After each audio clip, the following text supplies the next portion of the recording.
Hare Nama Hare Nama Eva Kevalam Kalo Nasteva Nasteva Nasteva Gatiranyata.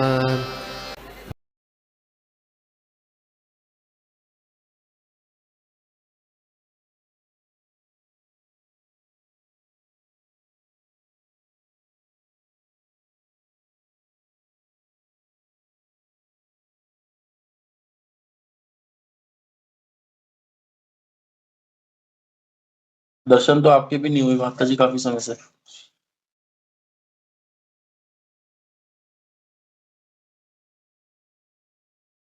ओम नमो भगवते वासुदेवाय। ओम नमो भगवते वासुदेवाय। ओम नमो भगवते वासुदेवाय। नारायणं नमस्कृत्य नरं चैव नरोत्तमं देवीं सरस्वतीं व्यासं ततो जयमुदीरये। नष्टप्रायेषु अपद्रेषु नित्यं भागवत सेवया भगवते उत्तमश्लोके भक्तिर्भवति नष्टकी। ओम नमो भगवते वासुदेवाय। ओम नमो भगवते वासुदेवाय। ओम नमो भगवते वासुदेवाय। ओम अज्ञातमनन्दस्य ज्ञानञ्जनशलाकया चक्षुरुन्मिलितं तस्मै श्रीगुरवे कृष्णपृष्ठाय भूतले श्रीमद्भक्तिवेदान्त स्वामिति नमस्ते सरस्वती जी। गौरवाणी प्रचारिणे निर्विशेषशून्यवादी पाश्चात्यदेशकाय। जय श्री कृष्ण चैतन्य प्रभु नित्यानंद श्री अद्वैत गदाधर शिवासादि गौर भक्तवृंद। हरे कृष्णा कृष्णा कृष्णा हरे हरे। हरे राम राम राम हरे हरे। मुखं करोति वाचालं पङ्गुं लङ्घयति गिरिं यत्कृपातमहं परमानन्दं।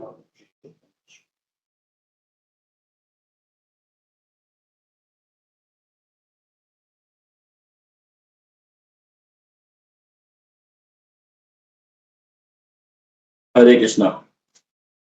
तो आज जो सेवा दी गई है साधु संघ ऑनलाइन की तरफ से, तो उसमें श्लोक संख्या 41, 42, 43 और 44। तो ये जो चल रहा है प्रकृति के मूलभूत सिद्धांत, जो पाठ का नाम है वो है प्रकृति के मूलभूत सिद्धांत। यानी कि प्रकृति यहाँ पर जो बताई गई है वो बताई गई भौतिक प्रकृति, मटेरियल। लेकिन उसमें भी जब भगवान एंट्री करते हैं तभी जाकर के ये भी एक्टिव हो पाती है। तो काफी लंबे समय से ये चल रहा है। यानी कि आज 41 श्लोक हो गए, तो यानी कि एक श्लोक से लेकर के 40 तक केवल हम यही समझते आ रहे हैं। तो तो हम देखते आ रहे हैं कि पहले तो हमको एकदम से कृष्ण भावनामृत के बारे में, भक्ति के बारे में बताया गया, फिर एकदम से ये बताया गया। पहले हम भगवान की लीलाएं पढ़ते आ रहे हैं, गोवर्धन लीला, पूतना वध, फिर बीच में राम जी का भी वर्णन आया, राम जी की कथाएं हमने सुनी, है ना। तो उसमें काफी आनंद आ रहा था। फिर एकदम से ये प्रकृति के मूलभूत सिद्धांत, और इसमें इतना ये टेक्निकल है कि बहुत थोड़ा सा कम समझ में आता है। और हो सकता है कि जो लोग पढ़े लिखे हों, एजुकेटेड हों, जो मतलब ये फिजिकल पढ़ते हों, साइंस वगैरह, तो हो सकता है कि उनके लिए थोड़ा सा इजी रहे। लेकिन भगवान की कृपा से थोड़ा थोड़ा समझ में आता है। शिला उपा जी की कृपा से हमें भी थोड़ा थोड़ा सा अब ये चीज समझ में आने लग गई है कि कैसे क्या क्या तरीके हैं। तो आज जो श्लोक है हम उसको देखते हैं। उसमें जल के बारे में ज्यादा बताया गया है। जल, देखो हम कैसे समझते हैं इसको। 41 नंबर श्लोक। रूपमा रूपमात्रा विपूर्वाणा तेजसो देव चोदिता रसमात्रा भूत स्मादम्बो जीवा रसग्रह। अग्नि तथा दृष्टि की अंतःक्रिया से देवी व्यवस्था के अंतर्गत स्वाद तन्मात्र उत्पन्न होता है। इस स्वाद से जल उत्पन्न होता है और स्वाद ग्रहण करने वाली जीवा भी प्रकट होती है। तो इसको हम स्टार्ट करें, लेकिन इसका हम थोड़ा सा ये बता सकते हैं आपको कि जितने भी हम पढ़ते आ रहे हैं, जो हमारे समझ में नहीं आ रहा है या आ रहा है, ये सब भगवान श्री कृष्ण ने हमारे ऊपर अहेतु की कृपा करने के लिए किया है। जिस तरीके से भगवान के वैकुंठ लोक है, भगवान कृष्ण का लोक है, और जिस तरीके से भगवान श्री कृष्ण बताते हैं भगवत गीता में कि मेरे मेरे धाम को प्रकाश करने के लिए किसी सूर्य की आवश्यकता नहीं है। न तद्भासयते सूरो न शशांक न पावक, न चंद्रमा की आवश्यकता पड़ती है उस संसार उस मेरे वाले आध्यात्मिक जगत को प्रकाश के लिए। वो स्वयं प्रकाशित होते हैं।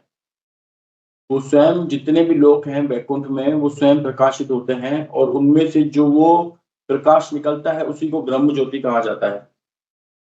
और उस ब्रह्म ज्योति के साइड में एक छोटा-सा टुकड़ा होता है मैं तत्व का, जो भौतिक उसी मैं तत्व के अंदर बहुत सारे भौतिक ब्रह्मांड समाये हुए हैं, जिसके अंदर अभी हम बैठे हुए हैं।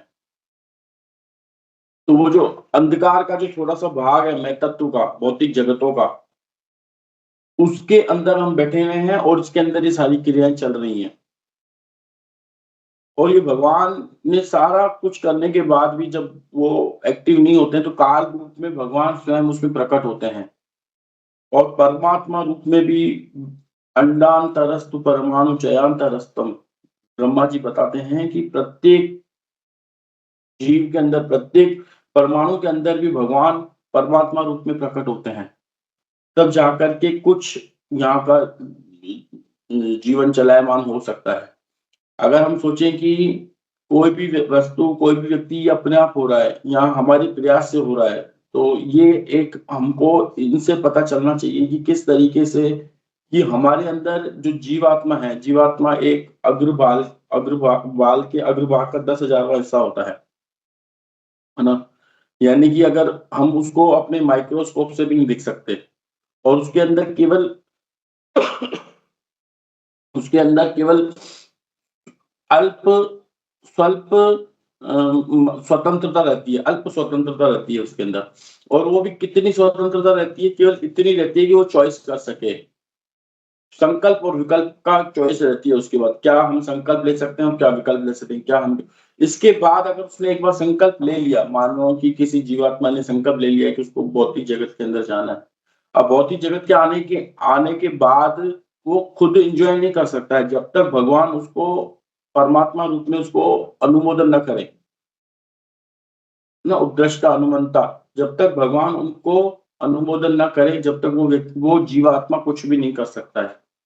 तो जीवात्मा को जब ऊपर का भौतिक शरीर ये दिया जाता है, जो शरीर इस वक़्त हमने पहन रखा है, जो ये हमने चोला पहन रखा है, इस चोले को चलाने के लिए भी जो ये भौतिक तत्व जो हैं हमारे पृथ्वी, जल, अग्नि, वायु, आकाश, इनको चलाने के लिए भी भगवान की अनुमति चाहिए होती है। भगवान जब तक प्रवेश नहीं करते किसी चीज़ में, जब तक वो व्यक्ति एन्जॉय कर ही नहीं सकता, भौतिक जगत का एन्जॉय वो व्यक्ति कर ही नहीं सकता है। भगवान उसको याद दिलाते हैं कि तेरे को ये उसकी अगर उसने ये अगर कभी एक बार इच्छा रख ली कि हमें ये भोग करना है और उसने तो इच्छा रख के और भूल गया, लेकिन वो भगवान उसकी इच्छा पूरी करने के लिए वो इच्छाओं को याद रखते हैं कि नहीं, इसने एक बार ये इच्छा की थी, अब मुझे इसको और वो भगवान परमात्मा रूप में हृदय में बैठे हुए हैं और वो वेट करते रहते हैं, इंतज़ार करते रहते हैं कि आज नहीं तो कल, कल नहीं तो परसों, परसों नहीं तो अरसों, और ऐसे करते-करते अनगिनत वर्ष, असंख्य वर्ष बीत गए, भगवान को ये देखते कि कब ये मेरी तरफ मुख मोड़ेगा। और कई लोगों ने मुख मोड़ा भी भगवान की तरफ, और जिन लोगों ने भगवान की तरफ मुख मोड़ा वो भगवान के धाम चले गए। लेकिन हम जैसे बद्धे जीव, मतलब मैं मेरी बात कर रहा हूँ, हम अभी तक भगवान की तरफ मुख नहीं मोड़ पा रहे हैं। अभी तक भी हम अपने सेल्फ ग्रेटिफिकेशन में लगे हुए हैं कि किस तरीके से हमको कुछ और सुख मिल जाएगा, किस तरीके से हमें किसी न किसी तरीके से यहाँ से हम सुख ढूँढ लेंगे। तो वो एक असंभव है कि जब तक हम अपने स्वाभाविक स्थिति में, मूलभूत स्थिति में नहीं पहुँचेंगे, जब तक हम वो सुख नहीं प्राप्त कर पाएँगे। तो यहाँ पे ये कहने का मतलब ये है कि भगवान श्री कृष्ण ने इतनी जो व्यवस्थाएँ हमें यहाँ पे दे रखी हैं, उसमें भी जब तक वो साक्षी रूप में अनुमोदन करते हैं, तभी हम उसका भोग कर पाते हैं। अन्यथा हम आप देख लो ना, छोटे-सा उदाहरण देख लो ना कि कोई व्यक्ति को अगर लकवा आ जाए, तो वो अपना चाह करके भी अपना हाथ नहीं उठा सकता। पैरालाइज़ किसी को हो जाए, तो वो चाह करके भी अपना हाथ ऊपर नहीं उठा सकता, अपना पैर नहीं उठा सकता।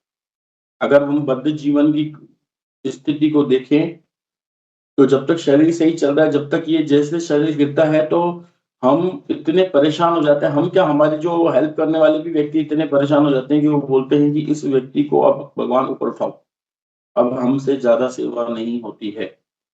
तो उसी तरीके से भगवान ने जो ये जगत बनाया हमारे लिए, हम लोगों को इंद्र तृप्ति करने के लिए ये जगत बनाया, लेकिन फिर भी इतना प्रेम कौन किससे करता होगा? इतना प्रेम हम देखते हैं, कई लोग विदेश जाते हैं कमाने के लिए, कभी उनके मम्मी पापा उनके साथ गए क्या कि नहीं नहीं चलो चलो हम तुम्हारे साथ चलते हैं, तुम कैसे खाओगे कैसे पियोगे? नहीं नहीं, तो यहाँ तक ही हम रह सकते हैं, वहां पे कुछ लक्ष्मी भेज देंगे, ट्रांसफर कर देंगे पैसा, कहीं जरूरत पड़ेगी तो वहां कुछ हमारे दो चार लोग हैं उनको हम तुम्हारी हेल्प के लिए बोल देंगे, लेकिन स्वयं खुद कभी हमारे साथ चल कर के आए क्या? जो हमारे मम्मी पापा हैं हमारे खुद नहीं, फोन पे हमसे हमारा हालचाल ले लेंगे, कैसा हुआ क्या हुआ?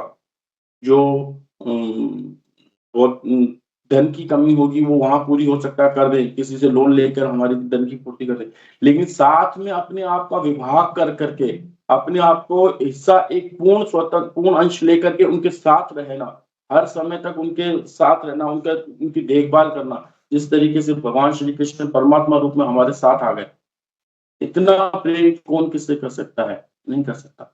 अगर हम कौन से वाले श्लोक में पढ़ रहे थे हम? हाँ, कल मैं पहले अध्याय में पढ़ रहा था, उसमें लिखा हुआ था कि एक जीव एक जीवात्मा इतनी कोशिश भी नहीं कर सकता जितना कि भगवान हमसे प्रेम करते हैं। मैं वो लेके आता हूँ, भागवतम में लिखा हुआ है कि मतलब भगवान कितना हमसे प्रेम करते हैं, मतलब जीव उसकी आकांक्षा भी नहीं कर सकता, मतलब सोच भी नहीं सकता कि भगवान हमसे कितना प्रेम करते हैं। भगवान हमसे जितना प्रेम करते हैं ना, एक जीवात्मा वो सोच भी नहीं सकता कि भगवान हमसे कितना प्रेम करते रहे होंगे। तो उसका उदाहरण यही है कि हमारे हृदय में परमात्मा रूप में वो बैठे हुए हैं और आज भी इंतजार कर रहे हैं, वो हमारा आज भी वेट कर रहे हैं कि ये कब हमारी तरफ मुख मोड़ेगा, और उस इंतजार में वो बैठे हुए हैं। कहते हैं कि इंतजार सबर का जो उदाहरण दिया जाता है, शबरी माता का उदाहरण दिया जाता है, माता शबरी का उदाहरण दिया जाता है कि उन्होंने मतलब सबर के मामले में उनका पैशन जो देखा था, उनका ही देखा कि उनके गुरु उनको बोल के गए थे कि तुम चिंता मत करो, एक दिन भगवान श्री रामचंद्र यहाँ पर आएंगे, और उस दिन से प्रत्येक दिन उसी उत्साह के साथ वो रहती थी कि क्या पता आज आ जाए, और उसी दिन अपने द्वार को फूलों से सजाती थी, बेर फल लेके आती थी कि मेरे भगवान श्री रामचंद्र आएंगे तो मैं उनको बेर खिलाऊंगी, उनको फल खिलाऊंगी मैं, और उसी प्रत्येक दिन उसी उत्साह के साथ वो रहती थी। और एक उनका उत्साह देख करके भगवान श्री रामचंद्र और गुरु की आज्ञा को पालन करते हुए, गुरु की वाणी को देखते हुए भगवान श्री रामचंद्र एक दिन उनके घर भी जाते हैं। लेकिन यहाँ पर कहने का मतलब ये है कि भगवान कितना मतलब हमसे प्रेम करते हैं कि हमारे साथ अपना एक हिस्सा लेकर के आ गए, मतलब कि मैं आपके साथ रहूंगा, तुमको मैं अकेला नहीं छोड़ सकता हूँ, इस भौतिक जगत में मैं तुमको अकेला नहीं छोड़ूंगा। और इवन यहाँ तक देखा जाए कि भगवान भगवान के विरुद्ध हम होकर के आए हैं, भगवान से लड़ाई करके आए हैं, भगवान से हम झगड़ा करके आए हैं, फिर भी वो हमारे साथ हमारी उन इच्छाओं को जो भगवान चाहते हैं कि मत करो, मतलब जो चाहते हैं कि भगवान आप ये सब मत करो, लेकिन फिर भी हमारी इच्छा है और भगवान उन इच्छाओं को पूर्ति के लिए हमारी व्यवस्थाएं कर रहे हैं। कौन होगा ऐसा? अगर हम बुद्धि लगाएं अपनी, तो कौन ऐसा व्यक्ति होगा जो हमारी कंपनी में कोई एम्प्लॉयर काम करता हो और हमारी इच्छा के विरुद्ध हो और हम उसको बोले ठीक है करता रहे, जो करना है करता रहे, मैं तेरे को और सप्लाई करता रहूंगा, हर चीज की सप्लाई करता रहूंगा, तेरे सुख तेरे जो भी सुख चाहिए तेरे को मैं देता रहूंगा, कोई नहीं करता है। लेकिन भगवान श्री कृष्ण परमात्मा रूप में हमारे साथ यहाँ पर आते हैं, और इतना बड़ा मतलब जो बौद्धिक प्रकृति चल नहीं रही थी, लेकिन अपने आप को उसमें परमात्मा रूप में क्षीरोदक्षय विष्णु के रूप में प्रकट कर करके भी हमारे लिए उन्होंने चलायमान किया ताकि ये प्रकृति उग सके। तो यहाँ पर आप केवल भगवान का एक ही अंश को अगर हम देखें तो यहाँ पे पीछे से चलता हुआ आ रहा है, लेकिन यहाँ पर जो आज मुझे जो दिया गया वहां पे जल के मामले में दिया गया है कि जल इतनी बड़ी है, मतलब अगर हम भगवत धाम में जाएं तो वहां किसी जल की कमी नहीं होगी, क्योंकि वहां पर जल भी होगा तो बिल्कुल चिन्मय जल होगा। लेकिन यहाँ पर भी जो जल दिया गया है, लेकिन यहाँ पर भी भगवान श्री कृष्ण एक श्लोक है, रसो अहमप्सु कौन्तेय प्रभास्मि शशि सूर्य प्रणव सर्व वेदेषु शब्द के पौरुषम रसो, रसो अहमप्सु कौन्तेय, जो भी जो रस भगवान बोलते हैं कि जल में जो स्वाद है, और यहाँ पे श्रील जी बताते हैं स्वाद एक ही होता है, लेकिन उसमें मिश्रण होने की वजह से कोई भी कुछ मिश्रण हो जाए तो उसका स्वाद का बदल जाता है, लेकिन स्वाद मूलतः एक ही होता है। तो जितने भी वस्तुओं में हमको जो स्वाद आता है, वो भगवान श्री कृष्ण बोलते हैं कि वो स्वाद मैं ही हूँ, उस स्वाद से ऊपर कुछ नहीं है। तो निर्विशेषवादी लोग जो होते हैं और जो अभी हमें जो लोग पढ़ रहे हैं, ये एक नए दीक्षित लोगों को बताने के लिए होता है कि भगवान हर क्षण में, जैसे हमने पिछली बार भी हमने यही चर्चा की थी कि एक तो भगवान का साक्षात्कार होता है, भगवान श्री कृष्ण के साथ हम उनकी डेटी वर्शिप करते हैं और हम समझते हैं कि श्री कृष्ण हैं, हम इनकी पूजा कर रहे हैं, यही पूर्ण पुरुषोत्तम भगवान है। लेकिन कई लोग की चेतना इतनी विकसित नहीं होती है कि वो इस चीज़ को एक्सेप्ट कर सके कि ये क्या मूर्ति पूजा है, कैसे ये भगवान को भोग खाते होंगे या कैसे, इनको अगर इन चीज़ों पे विश्वास नहीं है तो फिर उनको प्रकृति के ऊपर विश्वास दिलाया जाता है। कि देखो कैसे प्रकृति अपनी कार्य कर रही है, देखो कैसे समुद्र का मीठ पानी, खारा पानी जल होकर के सूर्य की कृपा से इतना भाप बन करके बादलों के रूप में फिर हवा के माध्यम से जहाँ जाना चाहिए वो जल, वो बादल वो वहाँ जाकर के बरसात करते हैं। तो कितनी बड़ी व्यवस्था है। और हम थोड़ा-सा पानी को शुद्ध करने में हमारी इतनी मशीनें वगैरह सब फेल हो जाती हैं, हम फिर भी उतना शुद्ध नहीं कर पाते हैं। तो हम ये नए लोगों को जो भगवान में विश्वास नहीं करते, उनको भगवान की प्रकृति दिखा कर के उनको विश्वास दिलाया जाता है, देखो भगवान है। कम से कम वो ये विश्वास कर सके कि मैं कुछ नहीं कर रहा हूँ, सब भगवान की प्रकृति कर रही है। और उसके बाद में भी प्रकृति के पीछे भी भगवान का हाथ रहता है। प्रकृति क्रियमाणानि गुणैः कर्माणि सर्वस्य है। मतलब भगवान की प्रकृति के पीछे भी भगवान का ही हाथ रहता है, वो बाद की स्टेज है। हम नए लोगों को बाद में समझा सकें इस चीज़ को कि वो बाद की स्टेज, पहले तुम प्रकृति जो कार्य कर रही है, तुम नहीं कर रहे हो। अगर हमको लगे कि हम कर रहे हैं, नहीं, हम नहीं कर रहे, भगवान की प्रकृति वो कार्य कर रही है। तो उसको दिखाने के लिए हम उनको बताना पड़ता है कि देखो कैसे समुद्र में खारा पानी है, अब बरसात के लिए तो बादल चाहिए, तो बादल को पानी चाहिए भी कौन कर रहा है? हम तो नहीं कर रहे ना। हमको तो पानी बरसात में चाहिए तो समय से हमको पहुँच जाता है, तो ये प्रकृति कर रही है।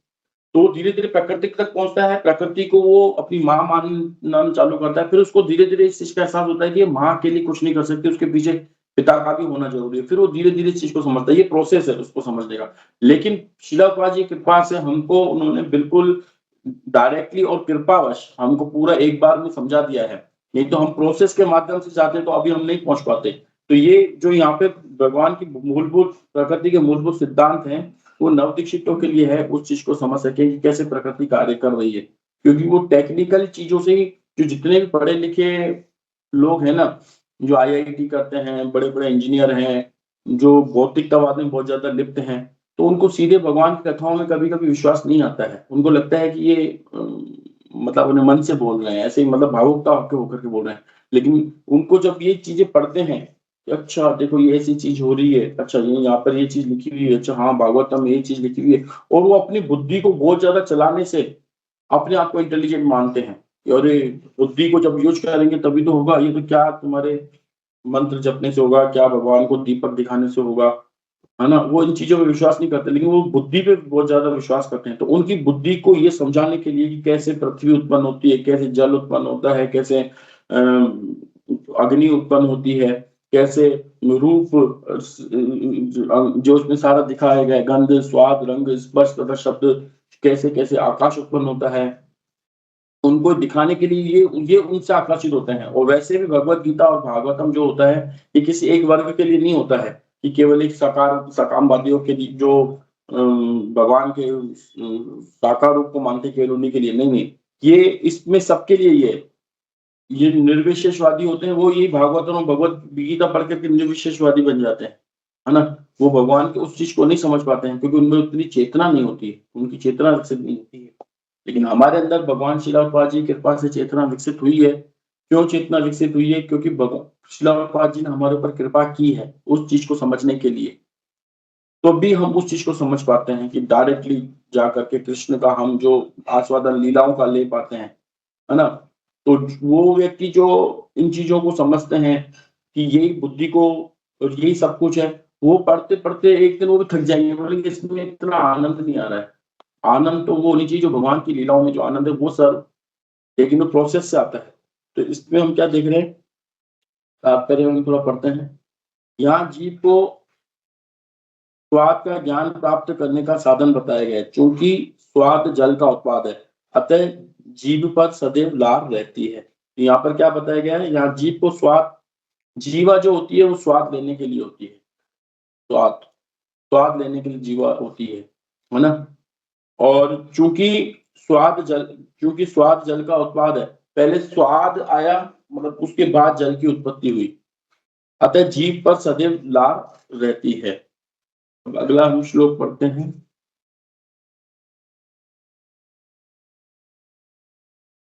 कषायो मधुरस्थिकः पट्वल इति नेकदा भौतिकानां विकारेण रस एको विभिद्यते। यद्यपि मूल रूप से स्वाद एक ही है, किंतु अन्य पदार्थों के संसर्ग से यह कशीला, मधुर, तीखा, कड़वा, खट्टा तथा नमकीन कई प्रकार का हो जाता है। तो यहाँ पर बताया गया है कि स्वाद एक ही है ना? जैसे कि एक फिल्मी गाना आया था, पानी वे पानी तेरा रंग कैसा, जिसमें मिला दो लगे उस जैसा।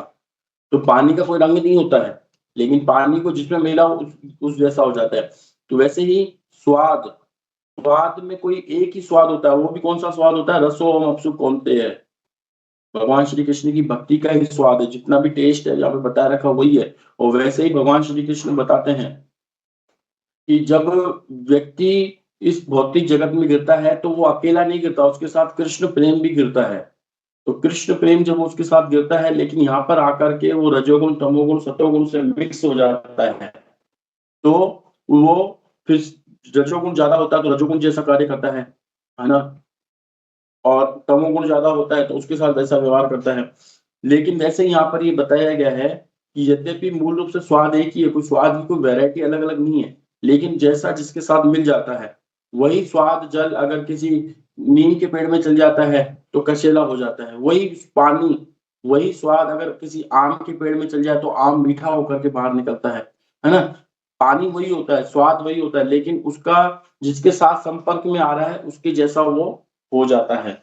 वैसे ही पानी जब ऊपर से बरसात से गिरता है तो बिल्कुल शुद्ध सौम्य अवस्था में रहता है, लेकिन जैसे ही वो मिट्टी कीचड़ के संपर्क में आता है तो वो दुषैला हो जाता है। तो यहाँ पर भी पता है, यद्यपि मूल रूप से स्वाद एक ही है, जो हम जल पीते हैं वो स्वाद उसका एक ही है, लेकिन जिसके संपर्क में जैसा जैसा आता जाता है, हम नींबू शिकंजी पियेंगे, उसमें थोड़ा नींबू मिला देंगे तो वो शिकंजी बन जाती है। वही अगर हम उसमें अगर हम मैंगो का जूस डाल दें, थोड़ा दूध मिला करके, तो मैंगो शेक बन जाता है। यद्यपि मूल रूप से स्वाद एक ही है ना? लेकिन संपर्क में जिसके साथ जैसे जैसा आता जाता है तो उसके वैसा हो जाता है। तो कशेला, मधुर, तीखा, कड़वा, खट्टा तथा नमकीन कई प्रकार का हो जाता है। वही श्रील प्रभुपाद जी बताते हैं कि जो जल है समुद्र में वो बिल्कुल साफ है, शुद्ध है, लेकिन वो नमक के संपर्क में आ जाता है, इसलिए वो तीखा हो जाता है, नमकीन जल हो जाता है। तो स्वाद एक ही होता है। अभी हम एक और आगे श्लोक पढ़ेंगे। क्लेदनम पिंडनम तृप्ति प्राणानाप्यायनोदनम तापापनोदो तापापोनोदो भूयस्वम् असंभवृतयतु इमा। जल की विशेषताएं, अब उसमें जल के स्वाद के साथ बताया था, अब इसमें जल की विशेषता उसके द्वारा अन्य पदार्थों को गीला करने, विभिन्न मिश्रणों को पिंड बनाने, तृप्ति लाने, जीवन पालन करने, वस्तुओं को मुलायम बनाने, गर्मी भगाने, जल आगारों की निरंतर पूर्ति करते रहने, प्यास बुझाकर तरोताजा बनाने में है। अभी जल तो उन्होंने बता दिया, जल की अब उसकी विशेषताएं बताया जाने की। जल अगर नहीं हो, जल है तो कल है। हमारे राजस्थान में जल नहीं है ना, जल की बहुत कमी है हमारे राजस्थान में, बहुत पानी की कमी रहती है, गर्मियों में तो बहुत दिक्कत हो जाती है जल के लिए। तो यहाँ पर सरकार बहुत ज्यादा वो लगाती है, नियम लगाती है कि मतलब कि जल को बचाया जाए, कैसे जल को बचाया जाए। तो कई बार यहाँ पर हम देखते हैं कि गर्मियों में कई लोग कार धोते हैं, बाहर पानी से फर्श धोते रहते हैं, तो कोई व्यक्ति अगर सरकारी आदमी निकल जाता है तो उसका चालान भर जाता है, डांट के जाता है उनको, इतना पानी मत वेस्ट करो, पानी नहीं वेस्ट करने देंगे, इतना पानी लिमिटेड ही देते हैं पानी, क्योंकि है ही नहीं पानी। और जगह जगह पे लिखवा देते हैं जल है तो कल है, जल है तो कल है, जल है तो कल है। भाई जल नहीं होगा तो हम कल नहीं होंगे। और आगे ये भी बताया गया है कि ना, आगे विश्व हमने सुना है, अब ऑथेंटिक स्रोतों से, लेकिन बताया गया है कि आगे अगर कभी विश्व युद्ध होता भी है तो जल के ऊपर ही विश्व युद्ध होगा, क्योंकि जल है ही नहीं संसार में। शुद्ध जल नहीं है तो खूब सारा जल नहीं, शुद्ध जल जो पीने के लिए हमें चाहिए वो है ही नहीं, है ना? क्योंकि शुद्ध जल आता है बरसात से, और बरसात होती है हवा यज्ञ हवनों से, और वो इस वक़्त कलयुग में कोई करता है नहीं। सब अपने-अपने भौतिक साधनों को जुटाने के चक्कर में लगे हुए हैं, है ना? तो अभी कई बार बरसात बहुत ज़्यादा हो जाती है यहाँ पर, इस बार अच्छी बरसात हुई है तो उसको भी अगर अगर देखें प्रकृति का सिद्धांत हम देखें तो समझ नहीं पाते हैं कि हमारे एरिया में भी अच्छी बारिश हुई है, लेकिन फिर भी सब 250 फीट तक नीचे जाते हैं तो पानी नहीं निकलता है। फिर भी गवर्नमेंट को एक वो बाँध बनाने पड़ते हैं, वहाँ से सप्लाई देनी पड़ती है उनको जल की। वो भी जल बहुत ज़्यादा भर जाता है उसको, तो कई बार खोलना पड़ता है तो फिर बाढ़ की संभावना सी रह जाती है। मतलब हम समझ ही नहीं पाते हैं। लेकिन अगर हम देखें प्रकृति का जो सिद्धांत है, जहाँ पे जितने जल की आवश्यकता हो, अगर वो देवी-देवता सही तरीके से करें, तो ये सारे झंझटों से हम बच जाएँगे, सारे झंझटों से हम बच जाएँगे। इतना बड़ा एक खोदना पानी का मतलब बाँध बनाना, उसमें पानी को स्टोर करना, फिर उसपे देख-रेख करते रहना, फिर देख-रेख करने के बाद ज़्यादा बढ़ जाए तो उसके दरवाजे खोलना, फिर पास वाले गाँव डूब जाएँ। मतलब बहुत बड़ा ऐसा कोई ऐसे सरल कार्य नहीं है। फिर उनको बड़े-बड़े पाइपों की सप्लाइयों से जगह-जगह तक पहुँचाना पानी को, उसके लिए फिर बिजली की आवश्यकता रहती है, फिर उसके लिए क्लीनिंग की आवश्यकता रहती है। तो इससे अच्छा भगवान का जो है कि मतलब जहाँ हम रहते हैं वहीं 50-60 फीट पे पानी अगर बोरिंग से निकल के आ जाए तो उससे बड़ा कोई सस्ता उपाय नहीं है। लेकिन प्रकृति भी नहीं मान रही है इस चीज़ को, मतलब इतना पानी भी बरसात खूब दे देती है लेकिन 250-250 फीट के नीचे जाते हैं तो भी पानी निकलता ही नहीं है। पानी है ही नहीं, तो टैंकर वाले ले लेकर के घूमते हैं, जहाँ से निकलता है वहाँ से भर-भर के जाते हैं, तो वो 5-5 600-600 रुपए एक टैंकर का ले लेते हैं। और सरकार पानी दे नहीं पाती इतना, मतलब पानी की मतलब कहा गया है कि अगर हम पानी को समझे तो भी हम भगवान कृष्ण को समझ सकते हैं कि कैसे भगवान श्री कृष्ण अगर इस पानी को ना उत्पन्न करें, पानी को नहीं दें हमें, तो हम जीवन नहीं जी सकते। निर्जला एकादशी वाले दिन हम देखते हैं किस तरीके से हम पानी के लिए तरस जाते हैं, अरे 2 बूंद पानी मिल जाए, लेकिन रुको 2 घंटे और 3 घंटे और 4 घंटे और उसमें भी हम अपनी-अपनी अटकल लगाते रहते हैं कि एसी वाले रूम से बाहर निकलना नहीं है, तब जाकर के हमारी 24 घंटे निर्जला एकादशी रह पाती है। नहीं तो हम निर्जला एकादशी करने के लायक भी नहीं बने। अगर हमको भगवान श्री कृष्ण बोल दें कि जाओ बुक डिस्ट्रीब्यूशन निर्जला एकादशी वाले दिन, तो हम कर ही नहीं पाएँगे। ये तो हमारे पास थोड़े साधन हैं, उनको देख-रेख करके टूटी-फूटी जैसे निर्जला एकादशी हो जाती है। लेकिन उस दिन हमको जल की आवश्यकता पता पड़ती है, आहा! जल क्या चीज़ है ना? तो जल बहुत महत्वपूर्ण है और जल एक बहुत बड़ी शक्ति है भगवान की बहुत बड़ी शक्ति है जल की। और उसी तरीके से इस शक्ति को हमें बचा के रखना चाहिए। हमारे घर में जहाँ पर जितने भी भक्त लोग यहाँ बैठे हैं, जहाँ पे पानी की बहुत ज़्यादा अधिकता है, तो हमें वहाँ पर पानी को बहुत ज़्यादा वेस्ट नहीं करना चाहिए, पानी को हमें बचाते हुए चलना चाहिए। आज का जो ये संदेश है, भगवान श्री कृष्ण का संदेश है कि जल बहुत बड़ी शक्ति है, ये काफ़ी समय से काम आता है। क्या-क्या काम आता है, हम 5-7 मिनट में उसको खत्म करते हैं। जल पीकर शुद्धता मिटाई जा सकती है। कभी-कभी ये देखा जाता है कि यदि कोई व्यक्ति उपवास व्रत रखता है, तो बीच-बीच में उसे थोड़ा जल दे दिया जाता है। तो उपवास के कारण उत्पन्न क्षीणता कम हो जाती है। अब तो वाटर कूलर वगैरह आ गए हैं रास्ते में प्याऊ वगैरह के लिए, लेकिन पहले मैंने देखा था, जब मैं छोटा था तो स्पेशली गर्मियों के दिनों में लोगों के अंदर बहुत ज़्यादा वो रहता है कि प्याऊ खोलने का, मतलब एक धर्म करने का उनके अंदर बहुत ज़्यादा रहता है कि लोगों तक पानी कैसे पहुँचाया जाए। तो एक छोटी-सी झोंपड़ी बना दी जाती है, उसके अंदर मटके रखे जाते हैं और एक बूढ़ी औरत रहती है, उसको वो पिलाती है, रामजले से पानी पिलाती है। तो पीने वाला व्यक्ति भी यूँ करके पीता है पानी। कोई और वो अगले दिन वो मटका खाली हो जाते हैं, फिर वो भरते हैं, पानी आता है, भर करके फिर पानी पिलाया जाता है। तो बहुत आनंद आता था जब हम गर्मियों में कहीं माता-पिता के साथ जाते थे। जब हम माता-पिता के साथ जाते थे, तो हमको कोई पानी कहीं प्याऊ दिखता था, तो यूँ करके पीते थे पानी और उसके नीचे एक टंकी लगी हुई रहती थी, ताकि जो हम पी रहे हैं, कुछ धुल भी जाए तो एक स्टोर रहे उसमें पानी, तो कल पशु, बकरियाँ, जानवर जो घूमते रहते थे, वो आकर के उसमें से पी सके। तो कितना व्यवस्था की जाती है लोगों के द्वारा भी जल तक लोगों तक पहुँचाया जाए, उनकी प्यास बुझाई जाए और वो जल हमें भगवान श्री कृष्ण देते हैं। जल से किसी भी वस्तु को गीला या नम किया जाता है। आटे में जल मिलाने से लोई बन जाती है। मानो जल नहीं हो और केवल आटा हो, और लेकिन गेहूँ भी चाहिए हो हमें, तो भी खेती के लिए भी हमें जल चाहिए। जल के बिना हम खेती नहीं कर सकते, है ना? और अगर खेती हो गई अच्छी और फिर काहे के लिए जल, हाँ, फिर भी जल हमें चाहिए काहे के लिए? उस आटे को बनाने के लिए आटे में पानी डाल करके जब हम करते हैं तब जाकर के वो, और उसके बाद भी हम पानी खाना प्रसाद पाते हैं तो हमें पानी अंदर जल की आवश्यकता रहती है उसको पचाने के लिए, है ना? और यहाँ पर गर्मियों में हम देखते हैं कि कई बार बहुत ज़्यादा गर्मी पड़ती है राजस्थान साइड में, तो गवर्नमेंट रोडों को गीला भी करती है, पानी के टैंकर से ला करके गीला करती है ताकि थोड़ी-सी नमी रहे, लोगों को थोड़ा राहत मिले, है ना? तो इसलिए ब गवर्नमेंट भी काफ़ी सेवाएँ देती रहती है, पेड़ चारों तरफ लगा रही है इस वक़्त उनको उन तक पानी पहुँचाना। तो ये पानी की बहुत बड़ी एक है। आटे में जल मिलाने से लोई बन जाती है, मिट्टी का जल मिलाने से कीचड़ उत्पन्न होता है। जैसा कि श्रीमद् भागवत में कथित है, विभिन्न भौतिक तत्वों को जोड़ने वाला अवयव जल ही है। हम देखो यहाँ पे हम जब मकान बनाते हैं तो ईंटें बनाने में प्रमुख जल अवयवी होता है।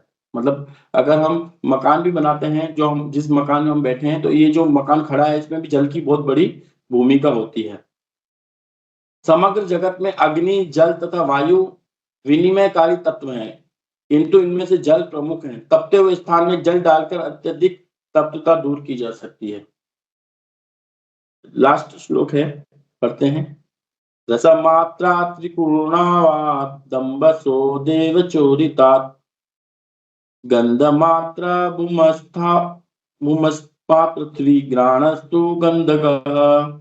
स्वाद, अनुभूति और जल की अंतःक्रिया के फलस्वरूप देवी विधान से गंध मात्रा उत्पन्न होती है। उससे पृथ्वी तथा घ्राणेन्द्रिय उत्पन्न होते हैं।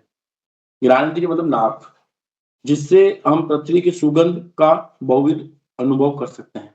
तो इसमें अगला अब मतलब जल के बारे में यहाँ बता ही दिया। अब इसमें कैसे पृथ्वी उत्पन्न होगी, क्योंकि पृथ्वी के अंदर सारे गुण हैं। अगर हम देखें तो पृथ्वी के अंदर आपको गंध भी मिलेगी, स्वाद भी मिलेगा, रूप भी मिलेगा, स्पर्श भी मिलेगा और शब्द भी मिलेगा, है ना? लेकिन जल जो था, जल के अंदर आपको स्वाद मिलेगा, रंग मिलेगा, स्पर्श मिलेगा, शब्द मिलेगा, लेकिन आपको उसके अंदर गंध यानी कि जो स्मेल होती है वो नहीं मिलेगी जल के अंदर, है ना? तो उसी तरीके से अग्नि है, तो अग्नि के अंदर आपको क्या-क्या मिलेगा? रूप मिलेगा, स्पर्श मिलेगा तथा शब्द मिलेगा। वायु के अंदर आपको स्पर्श मिलेगा तथा शब्द मिलेगा और आकाश के अंदर केवल शब्द मिलेगा। तो पृथ्वी जब ये अब जो पृथ्वी उत्पन्न होने जा रही है, तो पृथ्वी के अंदर ये चारों पांचों जो गुण हैं, गंध, स्वाद, रूप, स्पर्श, रस, शब्द, ये सारे के सारे उसके अंदर हमको मिलेंगे। तो अब जो कल से जो भी स्पीकर आपको समझाएंगे, उसमें सारा आपको गंध के बारे में और पृथ्वी के बारे में सारा, आज हमने जल के बारे में चर्चा की।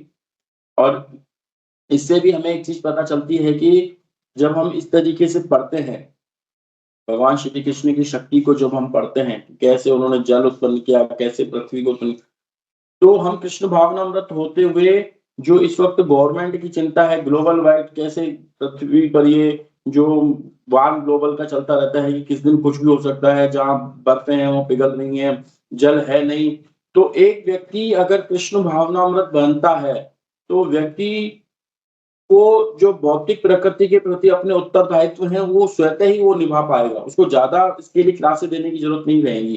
तो हमको यहाँ पर एक ही लेसन यहाँ पे मिलता है कि इस संसार में प्रत्येक व्यक्ति को कृष्ण भावनामृत बनाना चाहिए, जिससे कि हम जल को देख करके हमको वो जल नहीं दिखेगा, अपने भोग की वस्तु नहीं दिखेगी। वो कोई भी व्यक्ति जब होगा, कोई कृष्ण भावनामृत व्यक्ति होगा, उस जल को देख करके वो भगवान की शक्ति का अनुभव करेगा, उसमें गंगा नदी का अनुभव करेगा, उसमें उसमें वो भगवान कृष्ण की जो भौतिक शक्तियों में जो जल है उसको अनुभव करेगा। लेकिन जो एक भौतिकतावादी व्यक्ति होगा वो सोचेगा जल है, कोई बात नहीं, कल बारिश हो जाएगी, फिर आ जाएगा, गवर्नमेंट कुछ ना कुछ करके कहीं से देगी, उसकी टेंशन है, मेरी टेंशन थोड़ी है। तो वो एक अच्छा नागरिक नहीं बन पाएगा, क्योंकि वो बोलेगा हम तो सरकार को पैसे दे ही रहे हैं ना, बिल आता है, बिल पे कर ही रहे हैं, हमको क्या दिक्कत है, हमको तो सरकार कहीं से भी लाके देगी पानी, उसकी चिंता है, मेरी चिंता नहीं है। लेकिन जो कृष्ण भावनामृत व्यक्ति होगा वो सोचेगा कि नहीं, ये जल गवर्नमेंट की समस्या नहीं है, ये हमको भगवान के प्रति कृतज्ञता की भाव है कि हम जल को कैसे भगवान की शक्ति का हम सदुपयोग कर सकें। तो एक व्यक्ति को अगर हम कृष्ण भावनामृत बनाने में सफल बनते हैं तो उस व्यक्ति गवर्नमेंट के प्रति भी मतलब वो गवर्नमेंट में हमारे प्रति कृतज्ञता हो जाती है कि इस व्यक्ति ने एक अच्छा माहौल तैयार कर दिया। जिस तरीके से प्रभुपाद जी हैं, प्रभुपाद जी ने जो ये कृष्ण भावनामृत आंदोलन दिया है, तो न केवल उन्होंने हमें कृष्ण भक्त बनाया है, बल्कि हम सबको एक अच्छा नागरिक बनाने की भी हमको उन्होंने शिक्षाएं दी हैं। हमको ऐसी शिक्षाएं दी हैं कि जो हम गवर्नमेंट को सपोर्ट करते हैं, गवर्नमेंट खुश होती है, बल्कि हमारे जो प्रोडक्ट, हमारे जो व्यवस्थाएं देख करके बल्कि गवर्नमेंट प्रसन्न होती है कि क्या ये यही तो हम चाहते हैं। लेकिन अगर एक तरफ दूसरी तरफ हम दूसरी शिक्षाओं को हम देखते हैं कि जिससे गवर्नमेंट इतनी परेशान है कि वो कुछ ऐसा कर जाते हैं जिससे सारा मानव समाज विचलित हो जाता है। तो हमको श्रील प्रभुपाद जी के प्रति बहुत ऋणी होना चाहिए, उनके प्रति हमें कृतज्ञता होनी चाहिए कि उन्होंने हमें एक अच्छा नागरिक, एक अच्छा इंसान बनाने की उन्होंने हमारे अंदर योग्यता दी है। तो अपनी मैं वाणी को यहीं विराम देता हूँ और एडिशनल स्पीकर होंगे, वो भी ज़रूर जल के बारे में कुछ बताएँगे और किसी का कोई प्रश्न हो तो वो पूछ सकते हैं।